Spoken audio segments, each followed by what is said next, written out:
أعوذ بالله من الشيطان الرجيم بسم الله الرحمن الرحيم إن الحمد لله نحمده ونستعينه ونستغفره ونتوب إليه ونعوذ بالله من شرور أنفسنا وسيئات أعمالنا من يهده الله فلا مضل له ومن يضلل فلا هادي له أشهد أن لا إله إلا الله وحده لا شريك له وأشهد أن محمدا عبده ورسوله اللهم صل وسلم وبارك على عبدك ورسولك محمد وعلى آله وأصحابه ومن تبعهم بإحسان إلى يوم الدين أما بعد اللهم علمنا بما ينفعنا وانفعنا بما علمتنا رب زدنا علما وارزقنا فهما وأرنا الحق حقا وارزقنا اتباعه وأرنا الباطل باطلا وارزقنا اجتنابه وأدخلنا برحمتك في عبادك الصالحين إنك ولي ذلك والقادر عليه. إخواني وأخواتي في الله رحمني ورحمكم الله أوصيكم ونفسي بتقوى الله فقد فاز المتقون. Para jemaah yang dimuliakan Allah Subhanahu wa taala, yang pertama mari kita meningkatkan iman dan ketakwaan kita kepada Allah Subhanahu wa taala. Karena kita hidup di dunia ini sangatlah singkat dan perlu bekal banyak untuk hari kiamat kelak. Maka perbekalan yang baik itu adalah takwa. Sebagaimana Allah Subhanahu wa taala berfirman, "Wa tazawwadu fa inna khairaz zadi taqwa." Berbekallah kalian dan sebaik-baik bekal adalah ketakwaan kepada Allah Subhanahu wa taala. Mengingatkan bahwa begitu terbatasnya kita di dunia ini, hadirin sekalian, maka hendaklah keadaan kita hari demi hari harus lebih baik. Jangan sampai semakin hari semakin buruk keadaan kita, maka ini adalah tercela kerugian. Hendaklah kita introspeksi diri, semakin hari ke depan kita harus semakin baik, baik ibadahnya kepada Allah, baik muamalahnya kepada manusia, ya, baik niatnya, ya, kemudian menjauhi semaksimal mungkin dosa dan maksiat, agar Allah Subhanahu wa taala selalu memberikan taufik dan bimbingan kepada kita di dunia maupun di akhirat. Pada malam hari ini, hadirin sekalian, kita lanjutkan kajian kita tentang masalah tauhid. Kita ambil dari kitab Syekh Muhammad bin Abdul Wahab, kitab Tauhid. Karena tauhid ini penting sekali, pelajaran yang harus kita pahami secara detail. Lawan daripada tauhid adalah syirik. Kalau masyarakat kita, masyarakat Muslim, tauhidnya beres, maka negara akan sukses, hadirin sekalian. Ya, karena dengan memahami tauhid dengan baik ini akan membuat efek yang baik bagi seluruh sektor kehidupan masyarakat kita, dari sisi ekonomi, dari sisi politik. Ya, kalau masyarakat bertauhid berarti muamalahnya baik kepada Allah, muamalahnya baik kepada hamba-hamba Allah Subhanahu wa taala, maka Allah akan memberikan keberkahan rezeki dari langit dan bumi. Jika sebaliknya masyarakat kita belum paham tauhid, bahkan banyak berbuat syirik, maka Allah akan memberikan kepada kita hukuman demi hukuman, musibah demi musibah. Juga sampai hubungannya dengan masalah politik, masalah negara. Kita tidak akan diberikan pemimpin yang baik kalau masyarakat kita ternyata masih banyak berbuat syirik, ya, menggunakan jimat-jimat yang diyakini jimat itu bisa menyembuhkan penyakit, ya, bisa menghilangkan mudarat, kemudian minta berkah, ya, kepada hal-hal yang salah. Ya, seorang suka, hadirin sekalian, mencari keberkahan dalam hidupnya, sangat mencintai keberkahan, kebaikan dalam hidupnya.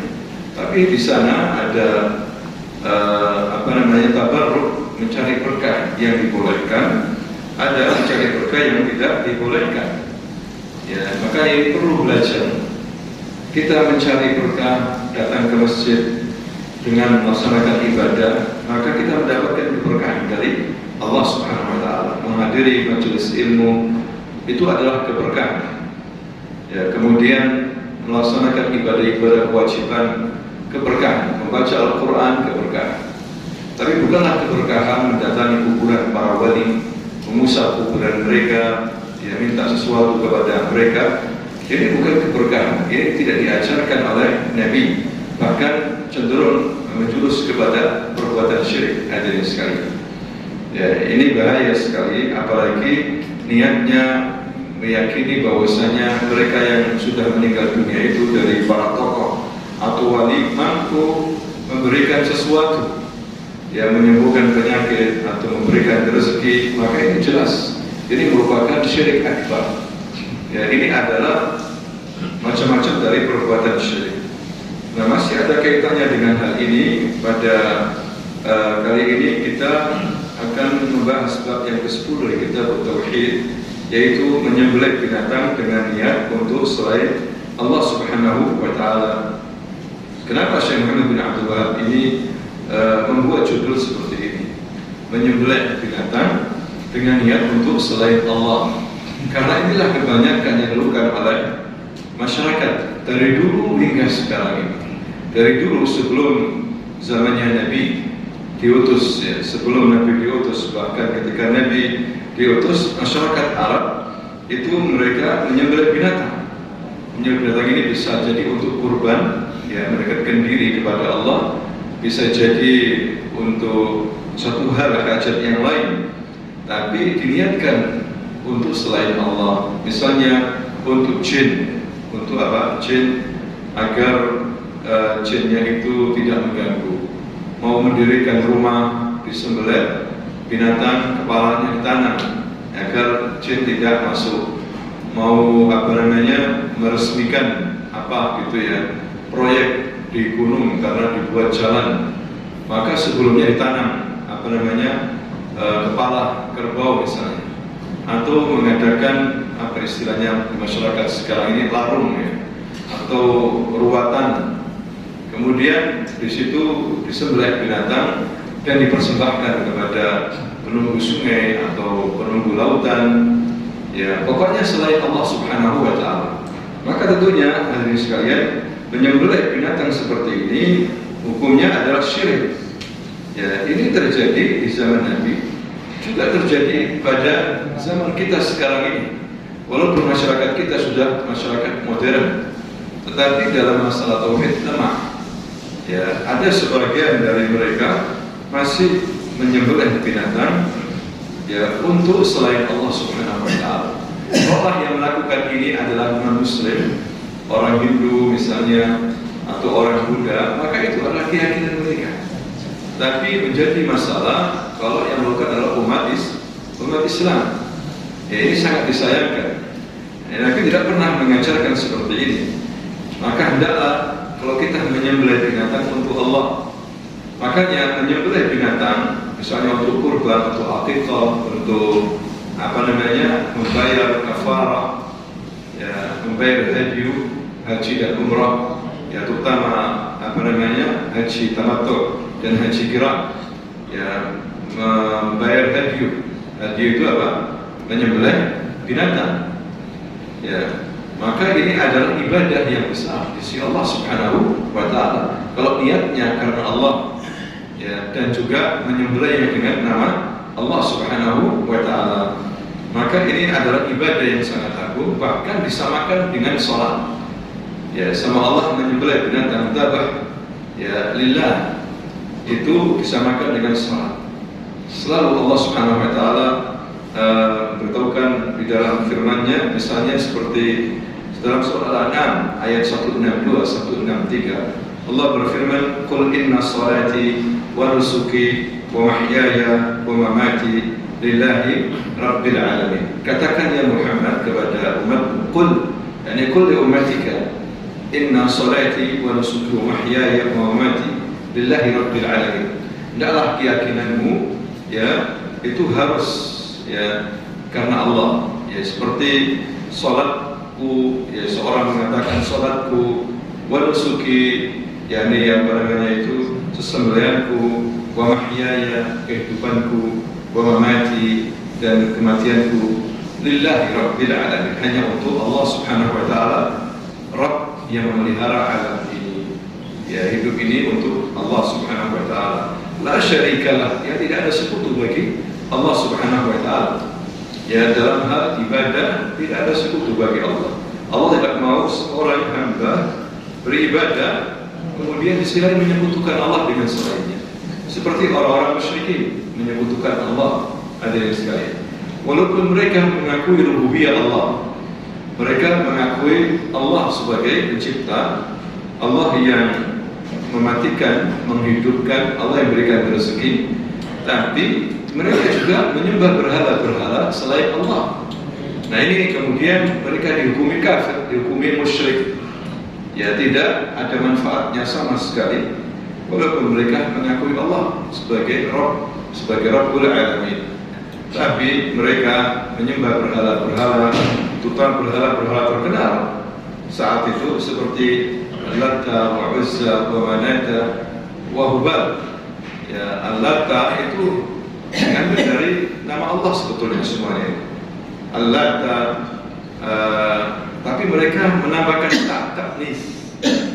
ta'nis, yakni untuk muannas. Ya, Allah maksudnya Al-Latta. Al-Manat seharusnya kita diambil dari kata apa? Al-Manat, Manan. Ya, tapi ditakniskan kepada sesuatu yang sifatnya untuk perempuan. Jadi Manat, Manatun. Ya, kemudian juga Uzza. Ya, diambil dari nama Allah Al-Aziz, Aziz. Ya, tapi mereka memasukkan apa? Tak marbutoh, tak ditaknis. Ya, karena keyakinan orang-orang musyrikin Allah itu punya banat, punya apa? Banat, punya putri-putri, yaitu apa? Mereka malaikat. Mereka meyakini al-malaikatu banatullah.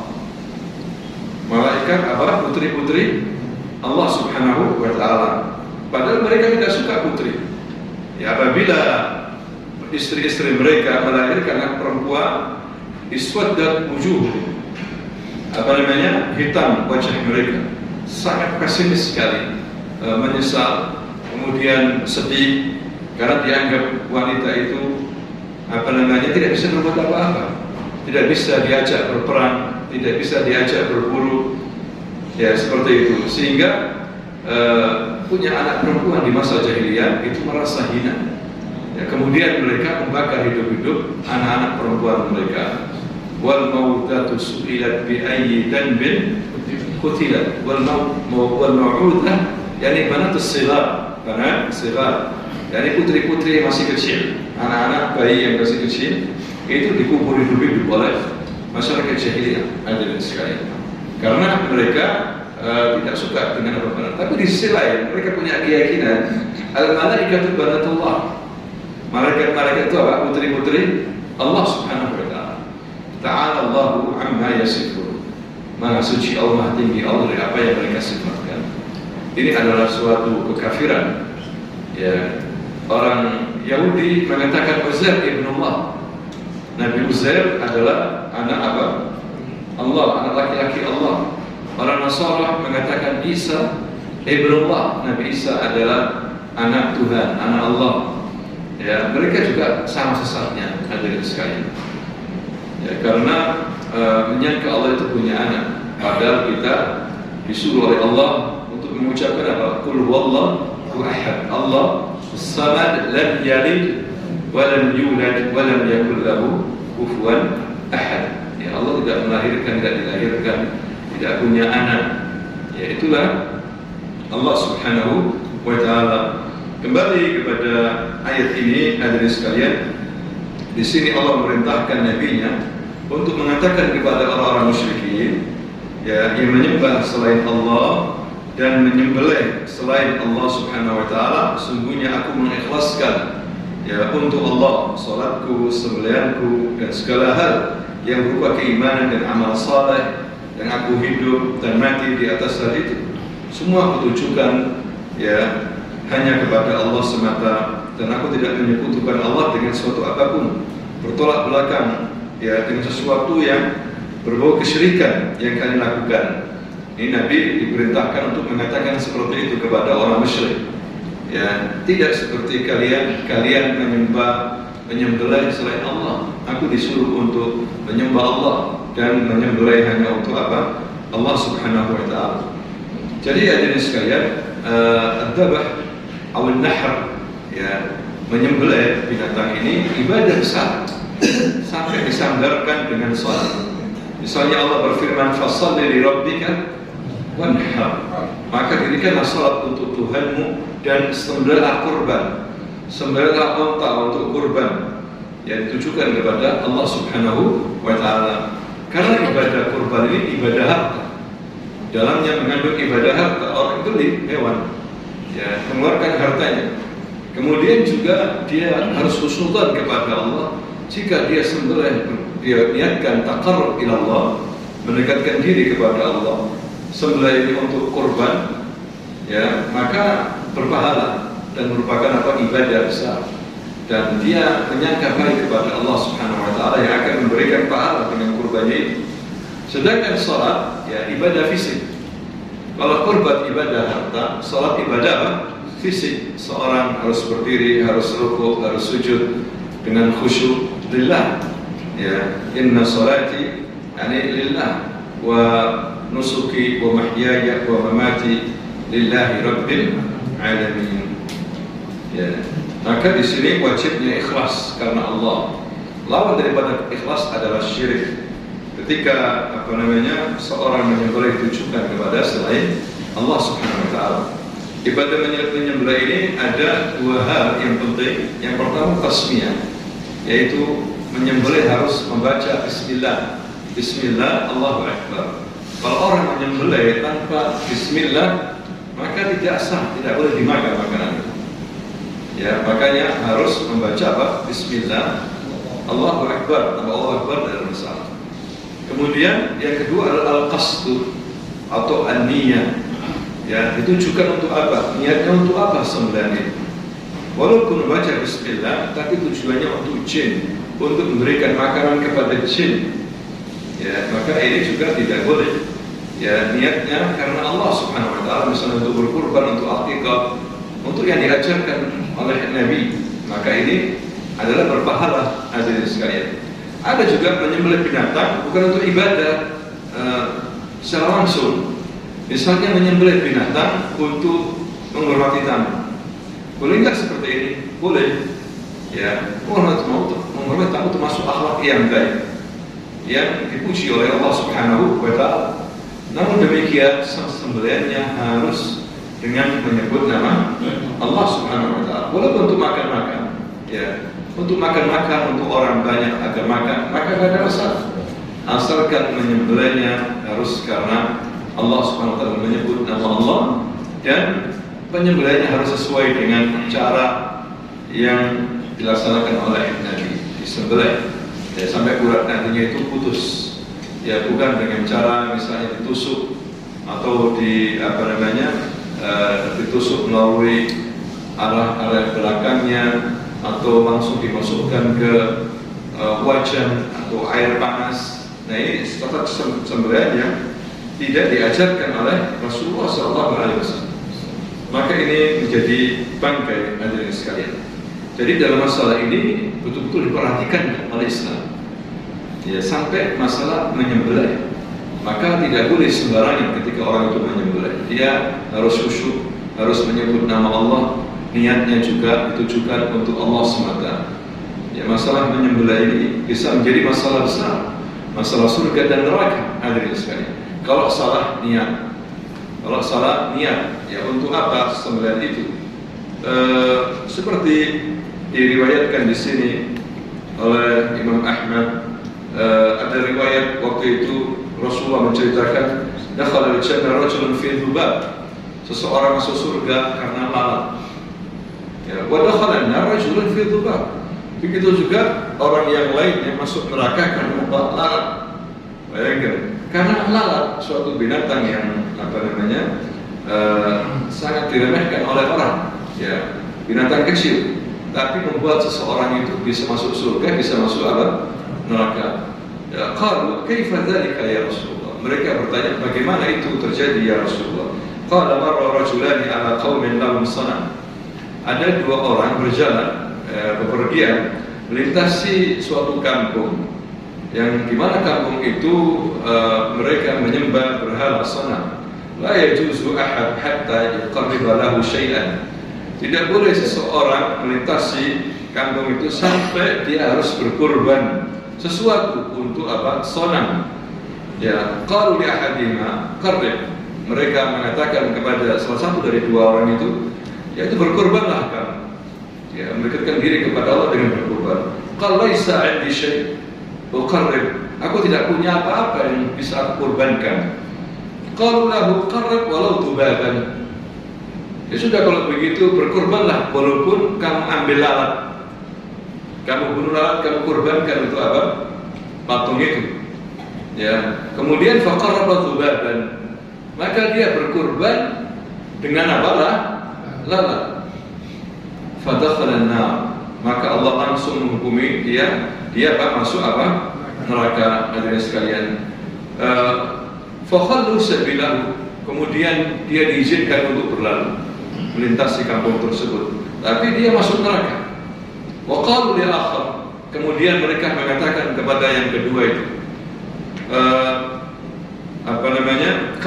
berkurbanlah kamu. Qala ma kuntu liuqarribu li ahadin syai'an duna Allah azza wa jalla. Aku tidak bisa berkurban untuk sesuatu, ya, dengan apapun kecuali aku berkurban hanya untuk Allah, bukan untuk berhala ini. Ya. Fadarabu unuqahu. Maka mereka langsung memenggal lehernya orang ini. Fadakhala al-jannah. Maka dia masuk surga. Ya. Nah, di sini pelajaran dari kita, hadirin sekalian, bahayanya syirik. Walaupun hanya dengan seekor lalat. Ya, walaupun berkurban hanya dengan seekor lalat, membuat seorang bisa masuk surga dan seorang lagi bisa masuk neraka. Maka seorang tidak boleh meremehkan perbuatan dosa walaupun terlihat kecil, tapi itu berbau syirik, bukan kecil, itu dosa besar.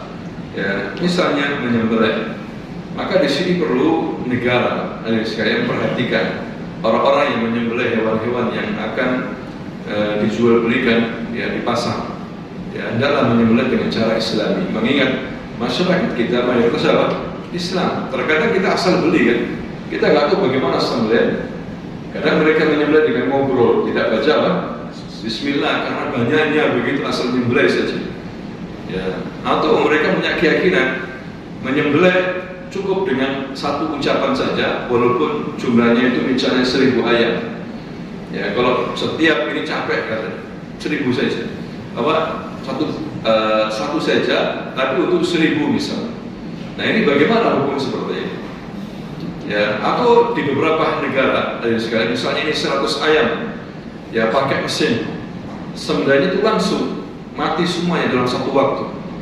Tapi ketika dia sebelum menyembelih dia mengucapkan Bismillah, langsung tinggal pencet saja, langsung kemudian menyembelih dengan sendirinya mesin-mesin otomatis itu. Maka hal ini dibolehkan oleh para ulama. Yang penting dia baca Bismillah, sehingga langsung 100 ekor mati, ya, kena sembelih dalam hitungan 1 detik misalnya, pakai mesin otomatis. Ya, ini dibolehkan oleh para ulama karena membaca Bismillah. Yang penting ada bacaan Bismillah, seperti itu. Kalau satu persatu lebih baik mengucapkan setiap menyembelih Bismillah, Bismillah, karena itu ibadah, itu pahala dia.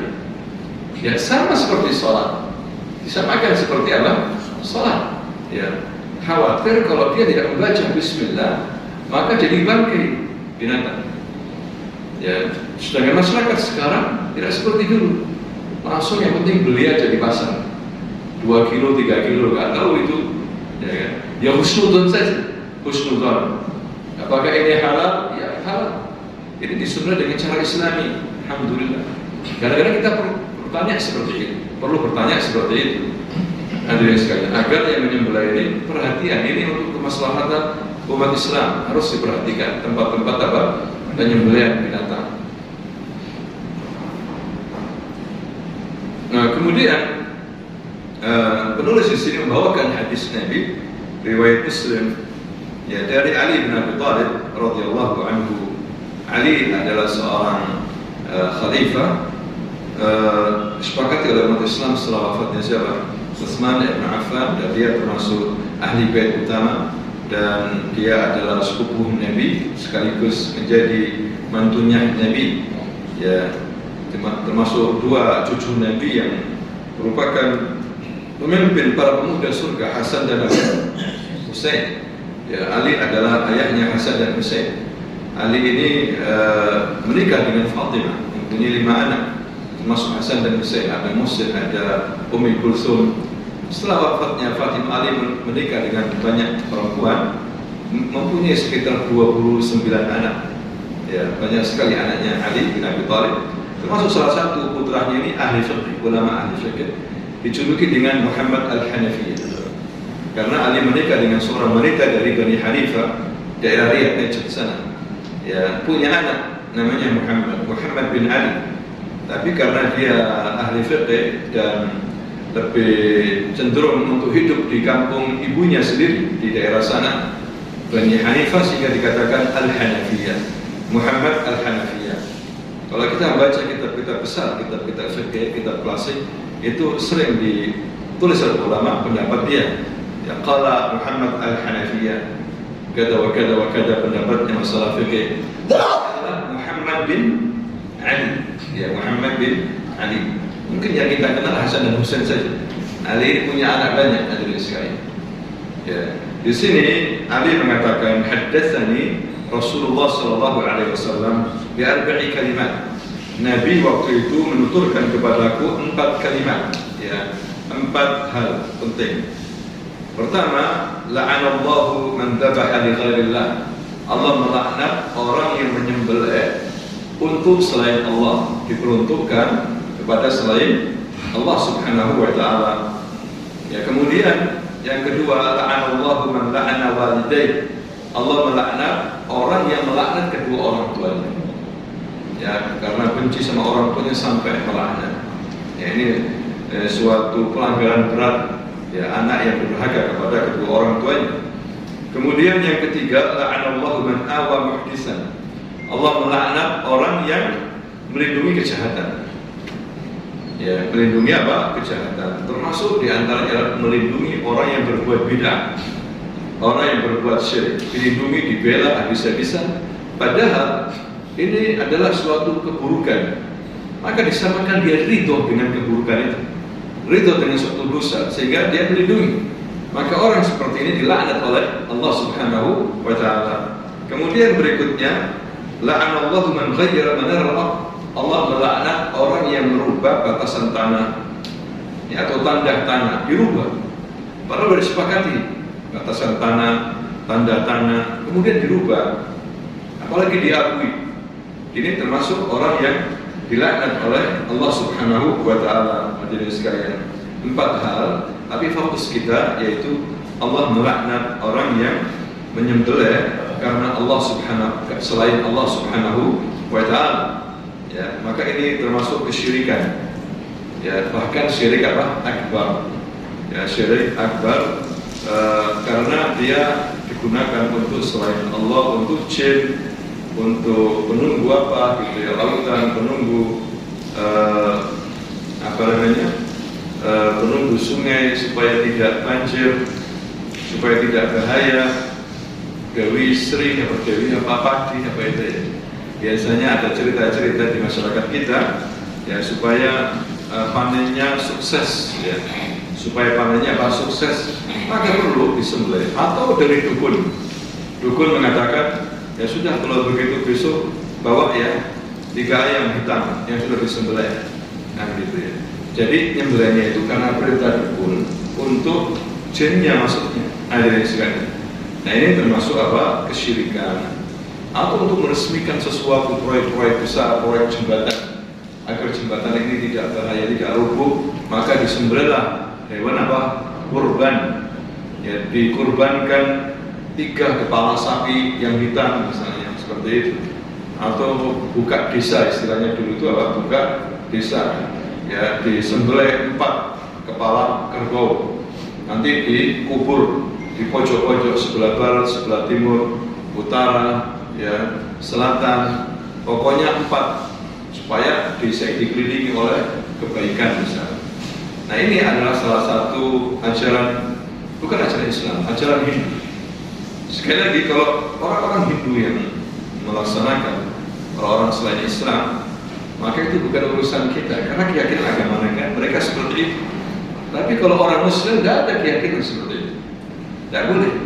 Di sini pemerintah harus membentengi rakyatnya. Justru dari sekali ini kewajiban pemerintah harus membentengi rakyatnya. Ya, kalau misalnya mereka kaum muslimin tidak boleh seperti itu. Ya, jangan kemudian kaum muslimin ikut-ikutan. Ya, atau justru pejabat pemerintah ikut-ikutan, apalagi dijadikan sebagai wisata. Ya, dijadikan sebagai wisata. Upacara-upacara ini kemudian diikuti oleh umat Islam. Maka ini tidak boleh, karena ini termasuk kesyirikan, walaupun dengan dalil misalnya kearifan lokal atau budaya, ya, budaya masyarakat. Ini adalah suatu budaya yang tidak dibenarkan dalam Islam. Ada budaya-budaya yang baik, ya boleh kita lakukan. Tapi budaya-budaya yang mengandung kesyirikan, maka ini tidak boleh, hadirin sekalian, karena hukumnya kufur, syirik akbar. Ya, orang yang berbuat syirik tidak akan sukses selamanya. Orang yang berbuat syirik tidak akan sukses di dunia wal akhirah. Ya, tidak dibolehkan masuk surga, diharapkan bagi dia masuk surga dan dipastikan masuk neraka. Orang yang berbuat syirik akan dihapus kebaikannya. Kadang-kadang di masyarakat kita yang modern sekarang ini masih ada orang berbuat syirik, padahal dia sudah kuliah, tapi masih berbuat syirik karena tidak paham masalah akidah, tidak belajar masalah tauhid. Hadirin sekalian, maka hendaklah sebagaimana kita katakan tadi, seorang muslim hari demi hari harus bertambah baik. Ya, bertambah baik akidahnya, ilmunya, muamalahnya kepada Allah dan muamalahnya kepada hamba-hamba Allah Subhanahu wa ta'ala. Nah, ini masalah menyembelih ditujukan kepada selain Allah, tidak boleh.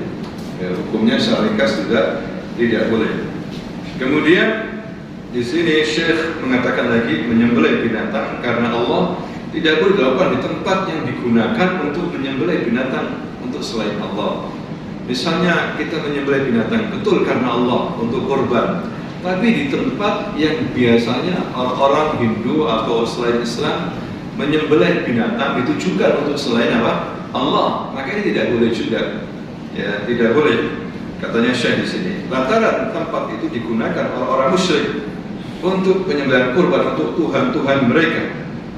Ya, ini adalah tempat kesyirikan. Ini tidak boleh, walaupun niatnya karena Allah. Ya, jadi harus di tempat yang lain supaya tidak dikatakan tasyabbuh, menyerupai orang-orang musyrik. Ya, dan masuk dalam kesyirikan. Ya, ini juga hadirin sekalian ancaman, ya. Tidak boleh kita menyembelih di tempat yang dipakai untuk berbuat syirik. Ya, di sini agar betul-betul bisa dibedakan antara kampungnya umat Islam dengan kampungnya mereka, maksudnya sembelihannya mereka, seperti itu.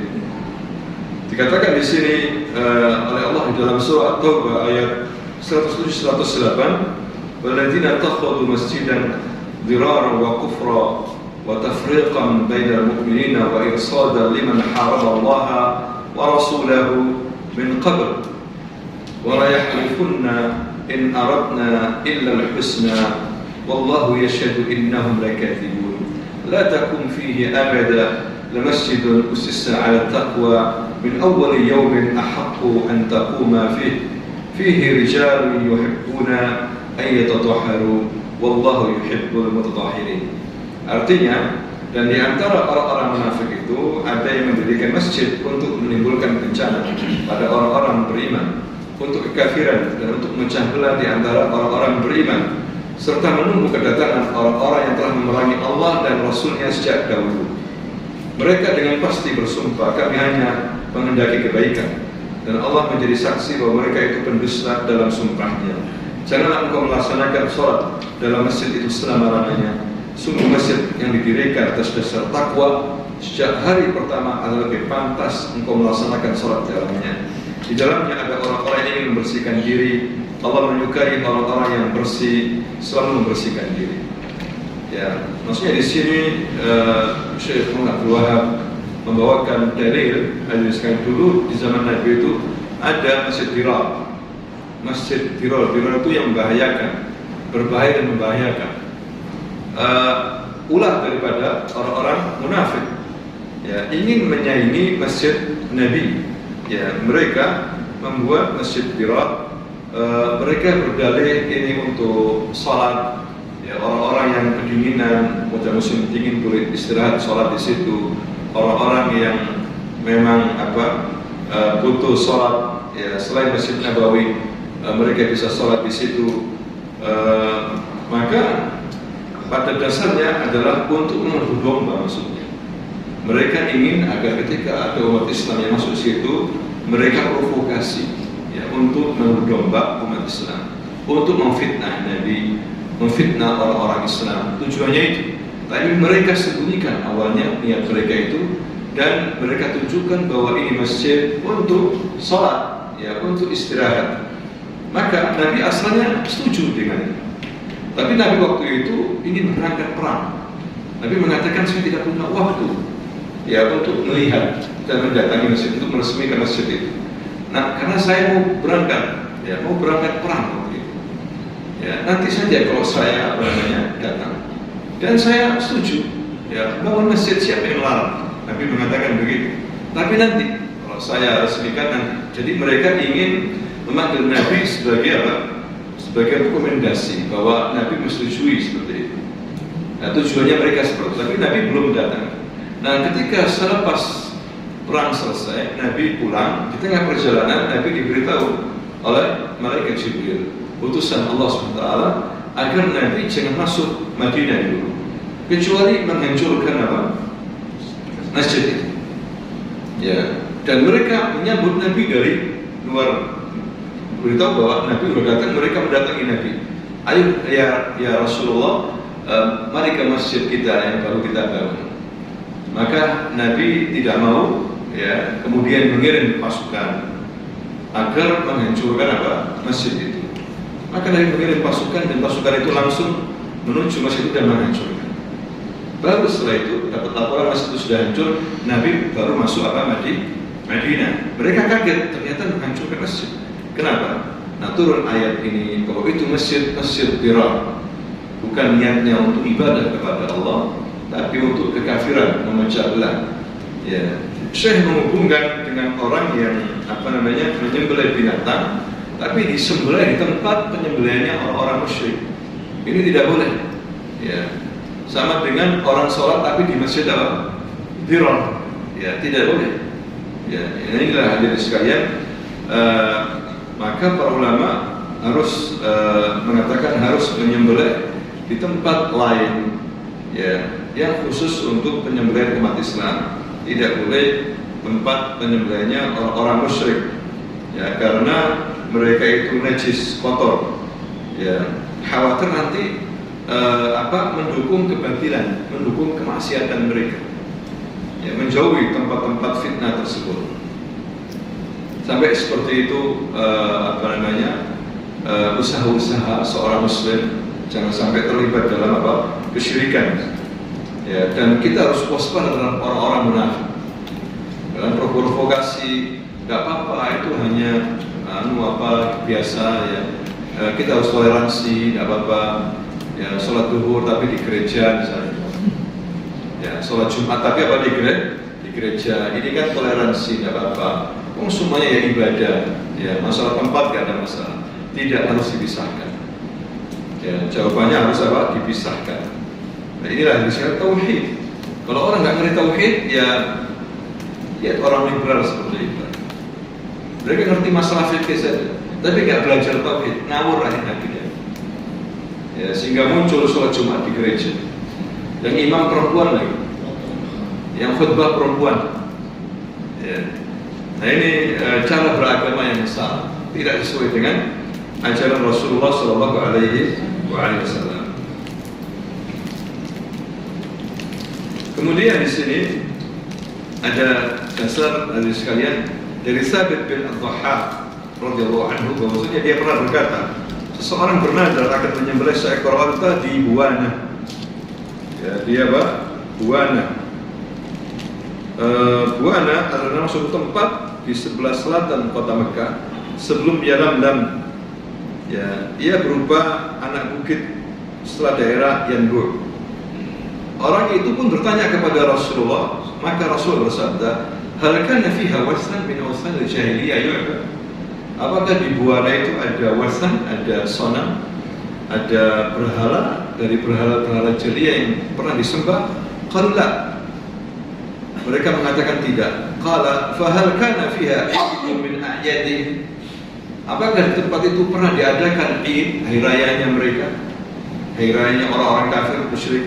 Qalu la, tidak ya Rasulullah. Faqala Rasulullah sallallahu alaihi wasallam, "Aufi binadrika." Kalau begitu laksanakan nazar di sana. Artinya walaupun nazar jangan di tempat yang di situ ada perayaan berhalanya mereka atau ada berhalanya mereka. Mungkin nazar ini maksudnya berkurban, ya menyembelih apa binatang nazarnya. Fa innahu la wafa'a li nadar fi ma'siyatillah wala fi ma la yamliku ibnu Adam. Maka Rasul mengatakan tidak boleh bernadar dalam berbuat maksiat kepada Allah atau nadar pada perkara yang di luar hak milik seseorang. Bisa dipahami ya? Jelas ini. Nah, tidak boleh digunakan untuk ibadah tempat yang pernah digunakan ibadahnya orang kafir. Atau di situ ada berhala, atau di situ ada mereka pernah menyembelih, karena sembelih itu bagian daripada ibadah. Ibadah tidak hanya sholat, adzabah wan nahr itu ibadah. Hadirin sekalian, bernadar itu apa? Ibadah. Maka semua harus ditujukan kepada Allah di tempat yang suci, artinya di tempat yang diizinkan oleh Allah dan Rasul.